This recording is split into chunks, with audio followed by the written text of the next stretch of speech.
Hello welcome to ज़रा हट के। मुबश्शिर ज़ैदी, ज़रार खोड़ो और वसअतुल्लाह खान का सलाम कबूल कीजिए। आज भारत के दारुल हुकूमत नई दिल्ली में किसानों और पुलिस के दरमियान झड़पें हुई, जिसमें एक किसान के जाँ बहक होने की इत्तलात है, जबकि कई पुलिस वालों के ज़ख्मी होने की भी खबरें आ रही हैं। आज भारत का यौम जमहूरिया था, वहाँ मिलिट्री परेड भी होनी थी।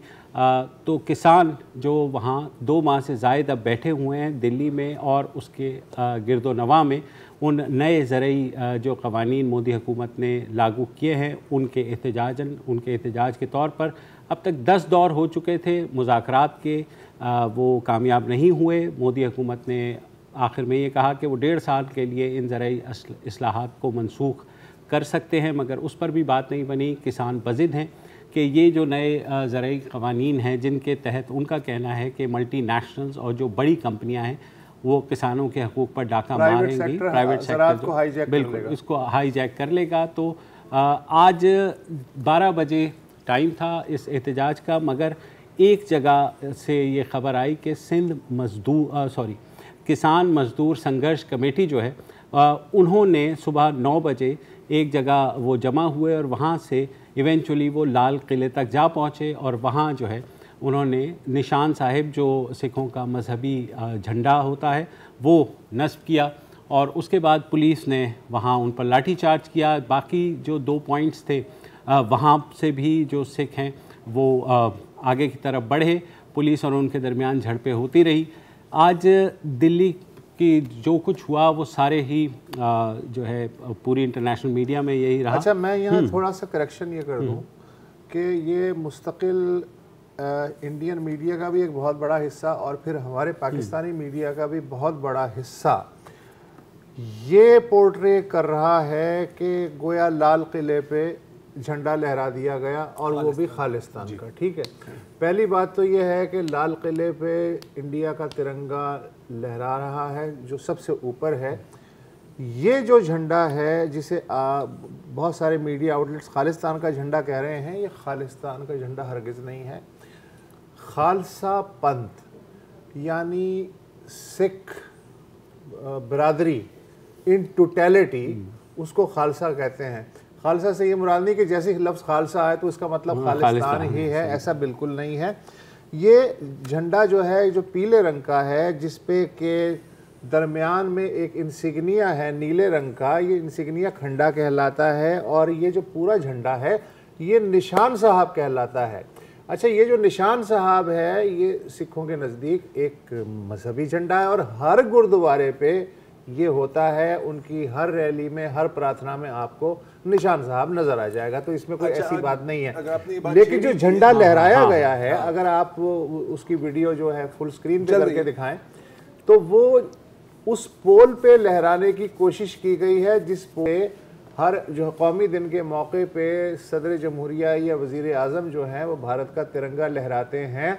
ये जो पोल है ये नीचे है, ये जी अच्छा उसके ऊपर नहीं है। इस पे क्योंकि ये बात अब छिड़ी गई है, वैसे थोड़ी देर बात करनी थी। ये वजाहत हम क्यों दे रहे हैं? खालिस्तान का झंडा लगे हमें क्या, हमें क्या मसला होना चाहिए? क्योंकि डे 1 से मोदी हुकूमत, बीजेपी और इनके जो मुंसलिक मीडिया इदारे हैं, सोशल मीडिया, इनकी यही कोशिश रही है कि किसी तरह इन मुजाहिरीन को आप ये दिखाएं कि ये दहशत गर्द हैं, ये एंटी नेशनल हैं, खालिस्तानी हैं, ये अलहदगी पसंद है, ताकि ये इम्प्रेशन मिले भारतीय अवाम को कि ये कोई एक छोटा सा तबका कर रहा है और ये भारत के खिलाफ हैं। तो ये उनका प्रोपेगेंडा है। आज भी पूरी इंडियन सोशल मीडिया पे ये चीज़ वायरल हुई है। उनके जो आउटलेट्स हैं जैसे ऑप इंडिया, वन इंडिया, वहाँ पर भी ये खबर चली है और बदकिस्मती से पाकिस्तानी मीडिया में भी ये उठाया गया है। इसीलिए इसकी वजाहत की जा रही है कि ये जो मूवमेंट है ये एक मैस मूवमेंट है, ये कोई एक लिमिटेड और सिर्फ सिखों की भी नहीं है, बल्कि इन्होंने तो सियासी पार्टियों को भी बाहर रखा हुआ है। तो ये क्योंकि बीजेपी और इंडियन स्टेट का प्रोपेगेंडा है, बेहतर है कि इसको हम फरोग ना करें। हमारे साथ इस वक्त मौजूद हैं कुर्बान अली साहब, BBC से मुंसलिक भी हैं, बहुत सीनियर सहाफ़ी हैं भारत के। कुर्बान अली साहब, वेलकम टू द शो। जो कुछ आज दिल्ली में हुआ और जिस तरह से उसे पोर्ट्रे किया गया, हम आपका ख्याल जानना चाहते हैं। जी बहुत शुक्रिया। एक तो मैं वजाहत कर दूं कि अब मैं बीबीसी के साथ नहीं हूँ। तकरीबन 16 बरस पहले हुआ करता था और अब फ्रीलांस जर्नलिस्ट की हैसियत से काम करता हूँ। बहरहाल आपका जो सवाल है वो बिल्कुल जो अभी वसतुल्लाह साहब कह रहे थे, मामला यही है कि ये किसान 2 माह से ज़्यादा हो गए दिल्ली की सरहद पे, जिसे सिंधु बॉर्डर कहा जाता है, जिसे गाज़ीपुर बॉर्डर कहा जाता है, मुख्तलिफ जगहों पर वो डेरा डाले हुए हैं और हुकूमत से 7-8 राउंड की बातचीत भी हो चुकी है।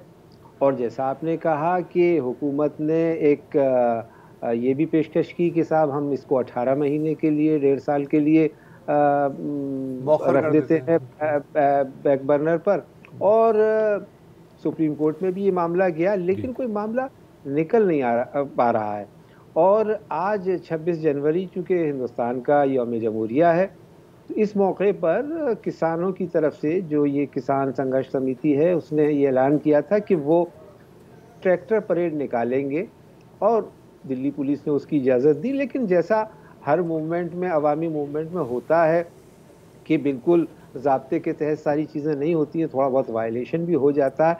तो कुछ जगहों पर उन्होंने बैरिकेड तोड़े किसानों ने, लेकिन बाई एंड लार्ज ये पुरअमन रहा। पूरी दिल्ली के 100 किलोमीटर से ज़्यादा क़ुर्ब-ओ-जवार में ये ट्रैक्टर परेड निकाली गई और उसमें सिर्फ यही था कि हिंदुस्तान का परचम लेकर के ट्रैक्टर पर वो तिरंगा लेके घूम रहे थे और नारे लगा रहे थे। और उसमें जो जिस तरह के होते हैं कि जो बोले सो निहाल, सत श्री अकाल, इस तरह की भी चीज़ें हो रही थी। वंदे मातरम भी हो रहा था, भारत माता की जय भी हो रही थी। और अगर आप पूछें तो कोई बहुत बड़ा वायलेंस हुआ नहीं। हाँ, ये ज़रूर है कि एक किसान की मौत हुई है। अब वो कैसे हुई है, क्यों हुई है, ये इसकी तफ्तीश हो रही है, लेकिन कोई बहुत बड़ा वायलेंस नहीं हुआ। और हमने तो बहुत सारे मूवमेंट देखे। अभी चंद साल पहले की बात है, हरियाणा में जाटों का एक मूवमेंट हुआ था और उसको लेकर बड़े पैमाने पर वायलेंस हुआ। ये कहा गया कि साहब आर्मी के हवाले करना पड़ा, इस हद तक गया। उसके पहले गुजरों ने कई जगह रेल की पटरी उखाड़ दी। तो ये आमतौर पर होता रहता है, लेकिन इसको मीडिया, खास करके हमारे हिंदुस्तान में जो so called main stream media कहलाता है, जो इस वक्त पूरी तरह से कॉरपोरेट की गिरफ्त में है और हुकूमत को सपोर्ट करता है, वो सुबह से ही ये कर रहा था कि साहब वायलेंस होगा, किसान इधर से जाएंगे। अरे भाई, जो यौम जमहूरिया है उस पे किसान सिर्फ इतना ही तो कर रहे हैं कि ट्रैक्टर पे झंडा लगा करके दिल्ली के चारों तरफ घूम रहे हैं। इसके अलावा तो उन्होंने कोई काम ऐसा किया नहीं कि जिसकी वजह से उन पर ये अताब नाजिल किया जाए कि साहब उनको मारा जाए। कुर्बान साहब, ये मैंने भी कुछ चैनल देखे, उनका एम्फोसिस ये है कि साहब जो पुलिस से तय हुआ था कि 12 बजे के बाद आप जो है मार्च करेंगे, ट्रैक्टर रैली वगैरह, ट्रैक्टर परेड करेंगे, और उससे पहले ही ये उतावले होके जो है घुस गए शहर के अंदर। और ये तो मतलब इसके डांडे तो एक्स से मिलते हैं, वाई से मिलते हैं, जी से मिलते हैं। मुझे याद आ रहा था कि 6 दिसंबर 1992 को जो हुकूमत थी उससे ये समझौता हुआ था कि हम जो अयोध्या में हज़ारों कार सेवक जमा हो रहे हैं ये बिल्कुल पुरअमन रहेंगे। और उसके बाद जो हुआ ज़ाहिर है पूरी दुनिया ने देखा। तो इतना शोर जो है, मुझे ऐसा लगा कि इतना शोर तो तब नहीं मचा था जो आज कुछ दर्जन भर जो है ट्रैक्टर उन्होंने लाइन तोड़ी और वो आगे निकल भागे, उस पे जितना शोर मच रहा है। तो मुझे तो वो वाकया याद आ रहा था। जी नहीं, आप सही कह रहे हैं। और एक तो वजह यह है कि उस वक्त में सैटेलाइट मीडिया नहीं था, ये सोशल मीडिया भी नहीं था। ये खबर बाबरी मस्जिद को गिराए जाने की आप उस वक्त थे बीबीसी उर्दू सर्विस पे, मैंने ब्रेक की थी, मैं वहाँ था। लेकिन सही कहा आपने कि देखिए जो पब्लिक मूवमेंट होते हैं उसमें हमने अपने स्टूडेंट लाइफ में बहुत सारे मूवमेंट किए हैं। उसमें बसों को तोड़ देना, आग लगा देना, सरकारी जो प्रॉपर्टी है वो एक आम बात होती थी, कभी उसको लेकर के इतना वायवेला नहीं हुआ। लेकिन यहाँ तो ये 2 माह से ये कैंपेन चल रहा है, जैसा आपने कहा वो बिल्कुल सही फरमाया कि साहब ये खालिस्तानी मूवमेंट है, इसको पाकिस्तान से सपोर्ट मिल रहा है। ये जो बैठे हुए लोग हैं एंटी नेशनल हैं और ये सिर्फ पंजाब के चंद अमीर और सिख किसानों का मूवमेंट है। आज 50,000 से ज्यादा लोग मुंबई के आजाद मैदान में बैठे हुए थे। कर्नाटका में कई जगह रैलियां हुई हैं, आंध्रा में हुई हैं, तमिलनाडु में हुई हैं, मध्य प्रदेश में हुई है, यूपी में हुई है।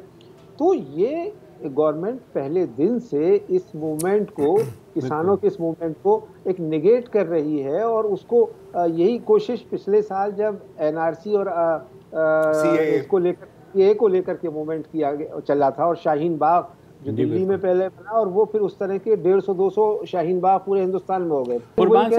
कुर्बान साहब सॉरी आपकी बात काट रहा हूँ, एक छोटा सा वक्फे के बाद वापस आते हैं।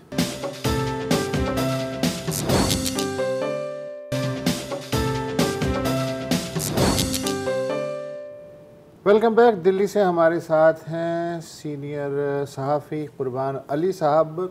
अगर मैं कुर्बान अली साहब हिंदुस्तानी मीडिया की ज़बान में कहूँ कि आज जो दिल्ली में उत्पाद मचा है, उसके वजह से एक जो तासुर ये दिया जा रहा है कि जो 2 महीने से धरना चल रहा था उसकी छवि ख़राब हुई है, और ये आज जो कुछ हुआ है ये इतना बड़ा करके दिखाया जा रहा है कि जो चीफ मिनिस्टर हैं पंजाब के, जहाँ से ज़्यादातर धरनाई आए हैं, कैप्टन अमरिंदर सिंह, उन्होंने अपील की है कि भाई साहब आप दिल्ली से जो है पीछे हट जाएं, वापस चले जाएं। राहुल गांधी साहब ने कहा कि तशद्दुद बहरहाल हर हाल में जो है वो काबिल मजम्मत है, वगैरह वगैरह वगैरह।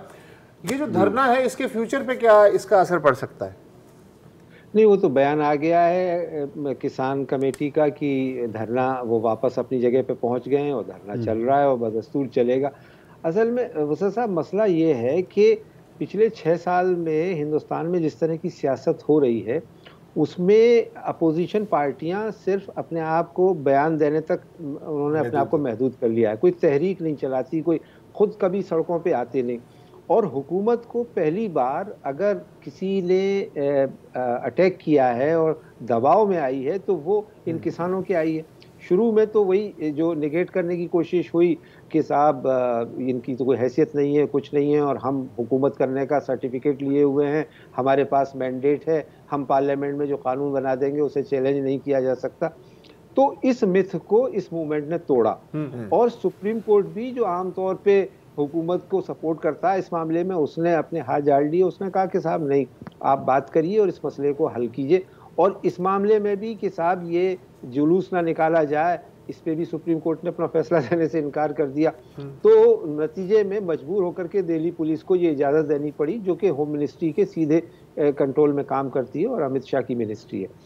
लेकिन अब ये माहौल बन रहा है कि अपोजिशन पार्टी को ये लग रहा है कि साहब पता नहीं क्या वायलेंस हो जाएगा, क्योंकि वो जो परसेप्शन बनाया है ना मीडिया ने, वो ये है कि मैंने कहा ना कि ऐसा क्या हो गया, ऐसा कौन सा वायलेंस हो गया। ये वायलेंस तो जो यूनिवर्सिटी के लड़के प्रोटेस्ट करते उसमें इतना वायलेंस हो जाया करता था, और ये तो कुछ भी नहीं है। तो आप एक तिल का ताड़ बना रहे हैं, आउट ऑफ प्रोपोर्शनेट दिखा रहे हैं, और इसलिए क्योंकि जो हुकूमत में बैठे आपके आका हैं उनको ये पसंद नहीं आ रहा है। तो कोशिश ये हो रही है कि डिफेम किया जाए, इसको जितना बदनाम किया जाए और इसको खत्म किया जाए। 2 महीने से तो वो ये उम्मीद लगाए हुए थे कि मौसम की मार पड़ेगी तो ये उठ के भाग जाएंगे, लेकिन वो जमे हुए -डिग्री टेम्परेचर तक में वो टेंटों में रह रहे हैं। 70 लोग धरने के में मरे भी थे, मरे वही बात कि, और उसका कोई जिक्र नहीं, मतलब कोई उसको ये कि भाई उन लोगों का कोई पुरसान हाल होता, कोई उसे मुआवजा दिया जाता, उनके लिए कुछ किया जाता। आज जो पुलिस वालों के जख्मी होने की बात आ रही है, वो शुरू में तो 10-12 आई, अब इस वक्त तक वो तादाद करीब 80-85 बताई जा रही है। मैं मानता हूं कि शायद वो जख्मी भी सही हो गए हों, क्योंकि जाहिर है मॉब मेंटेलिटी होती है, और फ्रेंजी मॉब जब होती है तो उसमें ये इस तरह की चीज़ होती है। लेकिन किसी को, पुलिस वाले को मार दिया होगा या मारने की कोशिश की गई हो, उतना भी नहीं हुआ। कोई डीटीसी की एक बस के कुछ चंद शीशे टूटे हैं, उसमें आग तक भी नहीं लगी है। मैं जस्टिफाई नहीं कर रहा हूँ वायलेंस को, लेकिन ये कि ये डेमोक्रेसी में बहुत आम सी बात है, और जलसे जुलूस होते हैं, प्रोटेस्ट होते हैं, तो उनमें ये सारी चीज़ें होती हैं। सवाल ये है कि आप इससे किस तरह से डील करना चाहते हैं, क्योंकि आपने उन सरमाएदारों से शायद एडवांस ले रखा है, इसलिए आप उसको जस्टिफाई करते हैं। क्योंकि वहाँ तो जो ये 3 कानून जिनको बदलने की बात किसान कर रहे हैं, उसका मतलब सीधे सीधे ये होगा कि जो इंडस्ट्रियलिस्ट हैं, जिन्होंने साइलोज बनाए हुए हैं, जो एक नए तरीके से, एक नए कानून के तहत इजारेदारी करना चाहते हैं, वो उनका मौक़िफ़ फेल हो जाएगा अगर ये कानून वापस हो गया। अच्छा, तो जी कुर्बान साहब, मैं ये जानना चाहता हूँ कि जैसे बीजेपी आपने कहा 6 साल से बहुत ज़्यादा हावी है भारतीय सियासत पे, अपोजिशन को तकरीबन पिछाड़ ही दिया है। ये जो तहरीक है, ये इसके बारे में कहा जा रहा है लीडरलेस तहरीक है, इसमें कोई लीडर नहीं है, तो जाहिर है कोई इसको एक्सप्लॉइट उस तरह कर भी नहीं सकता। और इस लीडरलेस तहरीक ने हुकूमत को जो है, भारतीय हुकूमत को वो बैकफुट पे किया है। तो ये आप समझते हैं कि ये वो रास्ता बन सकता है कि जो फाशिज़म या जिस तरह की वहाँ पे कल्चर है उसको पिछाड़ने का? देखिए साहब, मैंने अपनी ज़िंदगी में थोड़ी, बहुत ज़्यादा नहीं है, कुछ मूवमेंट्स देखे हैं। जैसे जेपी मूवमेंट 1974 में हुआ, उस वक्त भी यही था कि इंदिरा गांधी सबसे मजबूत प्राइम मिनिस्टर थी और जिसके बारे में कहा जाता था कि she was the only man in her cabinet and party. Pakistan के 2 टुकड़े कराए थे बांग्लादेश बनाने के बाद में, वाजपेयी तक ने उसे दुर्गा कह दिया था, कोई चैलेंज करने वाला नहीं था। लेकिन एक मुकदमा हाई कोर्ट में चला और उसमें उनकी रुकनीत ख़त्म कर दी गई और वो मूवमेंट बन गया जेपी मूवमेंट, और सारा अपोजिशन कंबाइंड होकर के वो आ गया। और वो मोहतरमा जिनके सामने कोई बोल नहीं पाता था, 77 में वो साफ हो गई, और उनके साहबजादे जिन्हें एक्स्ट्रा कॉन्स्टिट्यूशनल अथॉरिटी कहा जाता था, उनको भी। तो यहाँ ये भी हमने देखा है। फिर वीपी सिंह जिस वक्त निकले कांग्रेस पार्टी से, कांग्रेस पार्टी राजीव गांधी की 400 रुकन थे उसके लोकसभा में, 543 में, अपोजिशन नाम का था। लेकिन बोफोर्स के इशू पे उसने भी ये काम दिखाया वीपी सिंह ने कि वो 2 साल के अंदर प्राइम मिनिस्टर हो गए, राजीव गांधी जैसे कद्दावर लीडर को हरा करके आ गए। और उसके बाद अन्ना हजारे का मूवमेंट था जिसने मनमोहन सिंह गवर्नमेंट को झुका दिया और अपने मुताबिक कानून बनवाया। और उसके बाद आम आदमी पार्टी का दिल्ली में आना। तो यहाँ मुश्किल कुछ नहीं है, कुछ भी हो सकता है, क्योंकि इस वक्त अपोजिशन पस्त है। अब ये भी एक मतलब डिमेरिट है कि साहब लीडरलेस, अरे भाई लीडरलेस है तो क्या हुआ, उसमें 100 लीडर हैं, वो बात कर रहे हैं आपसे, आप उनसे बात कर रहे हैं, तो इसमें लीडरलेस होने में आप क्यों चाहते हैं? लेकिन दिक्कत ये है कि जो हुक्मरान जमात है उसको एक ही रंग पसंद है, वो चाहती है 1 लीडर 1 नेशन 1 कॉन्स्टिट्यूशन 1 झंडा, और उसमें भी उसका एक रंग। तो ये जो चीज़ है ये इंडिया की डाइवर्सिटी के खिलाफ है और ये एक्सेप्टेबल नहीं है। अब ये कितने दिन तक चलेगा ये देखने वाली बात है। फिलहाल अभी तो ये है कि पिछला जो इलेक्शन हुआ है 1.5 साल पहले लोकसभा का, उसमें वो अक्सरियत लेकर के आए हैं और उनके पास मैंडेट है अगले 4 साल हुकूमत चलाने का। लेकिन जब यहाँ आवाम करवट लेती है तो हमने हुकूमतों को गिरते और बनते हुए भी देखा है। ठीक है, एक वक्फा लेते हैं कुर्बान साहब, तो आपसे गुफ्तगू जाएगी।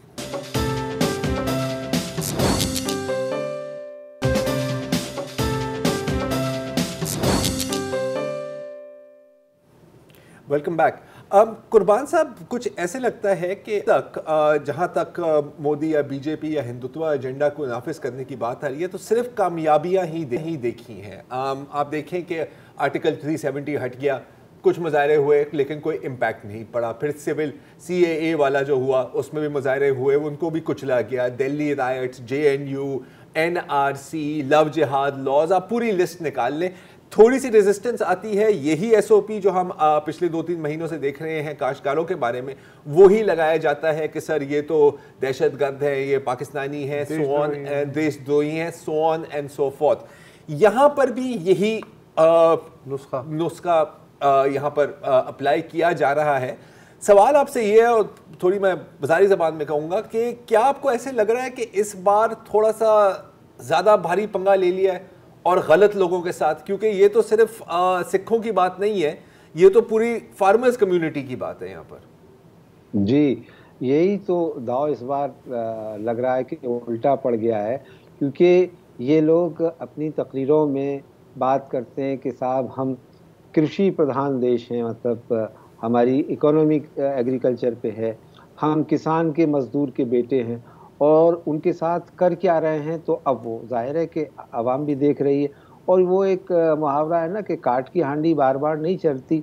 तो जो इथोस है इस मुल्क का, और उसमें ये उभार आता रहता है। 1984 में भी जब मिसेस इंदिरा गांधी का असैसिनेशन हुआ था, और उस वक्त भी जो मूवमेंट बना, तो उसे कहा गया कि एंटी सिख प्लैंक पे इलेक्शन लड़ा गया, और उसमें इस तरह का हिंदुत्व तो नहीं था, लेकिन यही कहा गया कि साहब वो मेजॉरिटी, और उस वक्त मज़ेदार बात यह कि आरएसएस के लोगों ने भी राजीव गांधी की कांग्रेस पार्टी को सपोर्ट किया और वाजपेयी जैसा आदमी इलेक्शन हार गया, जमानत जब्त हो गई, क्योंकि वो एक वेव थी इंदिरा गांधी के नाम पे। तो ये चीज़ें भी आती जाती रहती हैं हिंदुस्तान में। और अयोध्या का मूवमेंट हुआ, उसका भी एक जो अब कल्मिनेशन हुआ है, तो उसके भी बारे में ये था कि साहब नहीं, ये एक ऐसा मामला है कि जिससे हमेशा सियासत की जा सकती है। तो मुझे लगता है कि वो जो उरूज था वो शायद पहुंच गए हैं वहां तक, और अब डाउनफॉल शुरू हुआ है।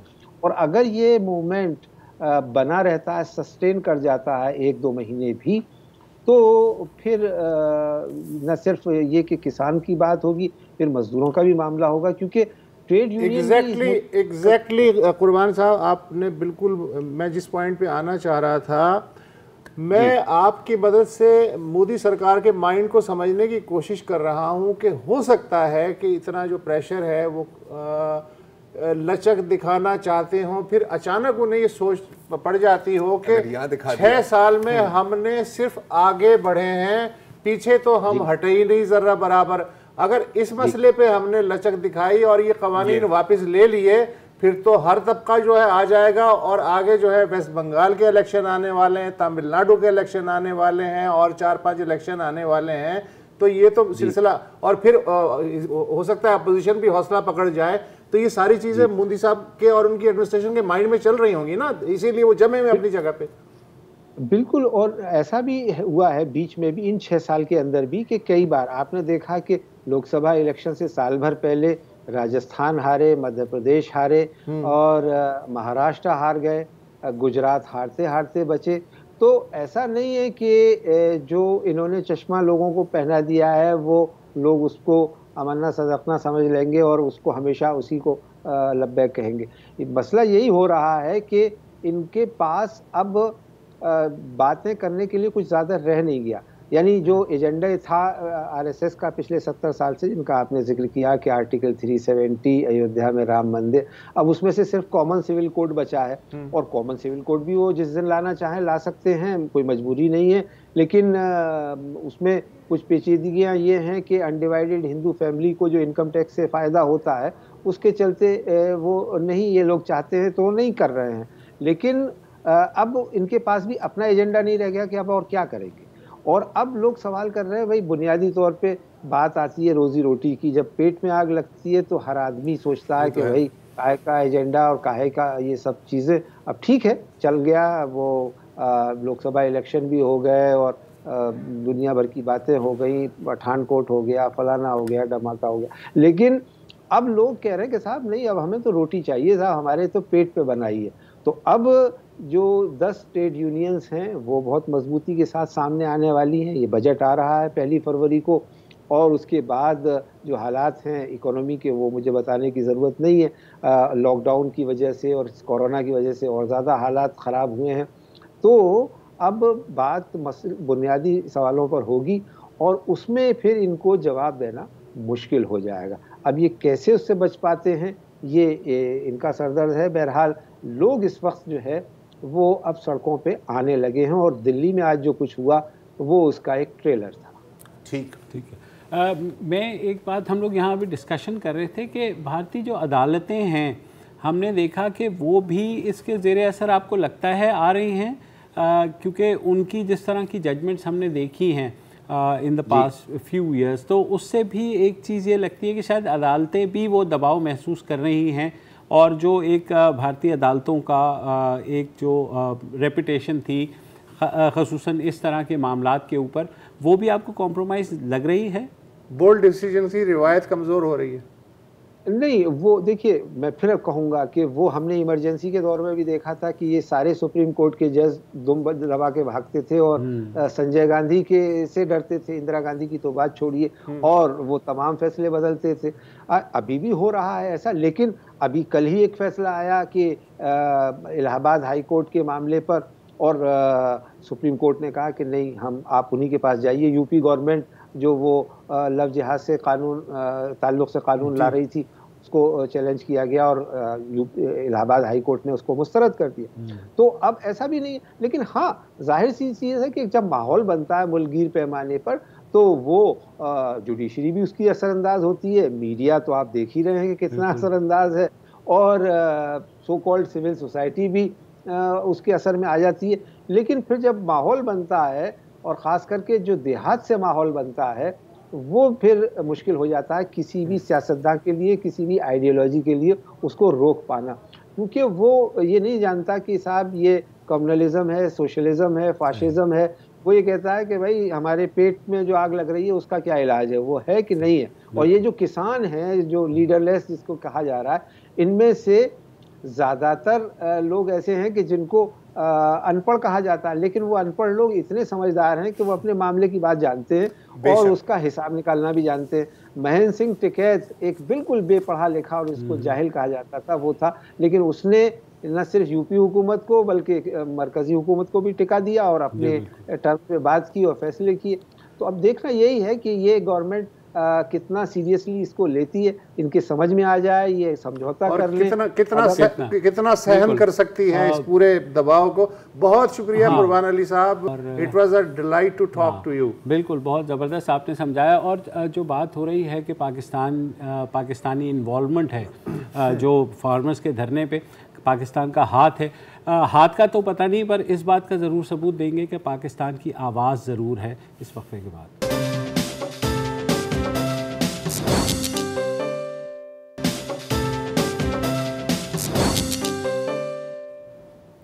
Welcome back. और भारत में जो हालिया एहतजाज हुए हैं, चाहे वो शाहीन बाग हो, चाहे वो जवाहरलाल नेहरू यूनिवर्सिटी में हो, वहाँ ख़ासे पाकिस्तानी गानों के ऊपर जो है एहतजाज में उनको शामिल किया गया, चाहे वो बोल के लब आज़ाद हैं तेरे या लाजिम है कि हम भी देखेंगे। मगर अब ये जो किसानों का प्रोटेस्ट हो रहा है, वहाँ पर कुछ पाकिस्तानी गुलकारों के गाने जो हैं वो ख़ासे मशहूर हो रहे हैं। हमारे मशहूर गुलकार हैं जवाद अहमद, उनका एक गाना है किसाना, वो भी वहाँ मकबूल हुआ है। जी, जवाद ने कहा कि गाना उन्होंने बनाया तो पाकिस्तानी किसानों के लिए था, उनके हकूक़ के लिए, मगर उसको कंपोज नहीं किया था, लिखा उन्होंने कुछ साल पहले था। मगर जब जो जाहिर है उन्होंने कहा कि वो दुनिया भर के किसानों के लिए जो है। कुछ लेसर नोन गुलकार भी सामने आए हैं, जैसे सिद्धू साबिर और समी जट का एक गाना है कन खोल दे दिल्ली सरकारें। इनकी स्टोरी पे बड़े मज़े के, सिद्धू साबिर जो है साहिवाल में स्कूल टीचर है, किसान घराने से ताल्लुक़ है, और जो इनके साथ समी जट हैं उन्होंने बड़ा खूबसूरत कहा, वो उनका ताल्लुक़ भी किसान घराने से। उन्होंने कहा किसान चाहे मशरक़ी पंजाब का है या मगरबी, किसान सिर्फ किसान ही होता है। जब किसान फसल उगाता है तो ये नहीं सोचता कि किस मज़हब वालों ने वो फसल खानी है। और आखिर में एक और गाना है अली अब्बास चट्ठा का, वो बहुत मशहूर हो रहा है। अली अब्बास चट्ठा जो है ताल्लुक़ तो उनका ज़िला टोबा टेक सिंह से है, पंजाब से, मगर रावलपिंडी कचहरी में ये मुलाजमत करते हैं। अच्छा जी। तो इन्होंने भी कहा कि क्योंकि उनका ताल्लुक़ भी किसान घराने से है तो उन्होंने किसानों का दर्द महसूस किया और बागी पंजाब के नाम से ये नगमा रिलीज़ किया। तमाम गाने जो हैं इनके बारे में इंडियन मीडिया में बहुत रिपोर्ट हुआ है, इंटरनेशनल मीडिया ने इसको रिपोर्ट किया है। तो हम अगर वैसे मदाखलत नहीं कर सकते तो ये तो खूबसूरत मदाखलत है कि आप आवाज़ दे रहे हैं मजलूमों को। कल लग पता जाएगा जब इंडियन चैनल ये सेगमेंट आएंगे और वो भी तेरे क्लिप एडिट करके आएगा। ये सबूत है ना, जैसे ज़फ़र लाली के साथ किया था। सही बात है। मैं तो आपको पता ही है शेड्यूल 4 का वैसे ही, एक तरह से आप मोदी हुकूमत के हाथों में खेल। बिल्कुल, नहीं, बड़ी अच्छी बात है, वो करेंगे, हम उसके ऊपर एक और सेगमेंट करेंगे, फिर उसके ऊपर सेगमेंट करेंगे और बस इस तरह हम खेलते हैं। ये प्रोड्यूसर साहब इजाज़त मांगे। ठीक है यार, अच्छा आज के लिए इतना ही जी, इजाज़त दीजिए, खुदा हाफ़िज़।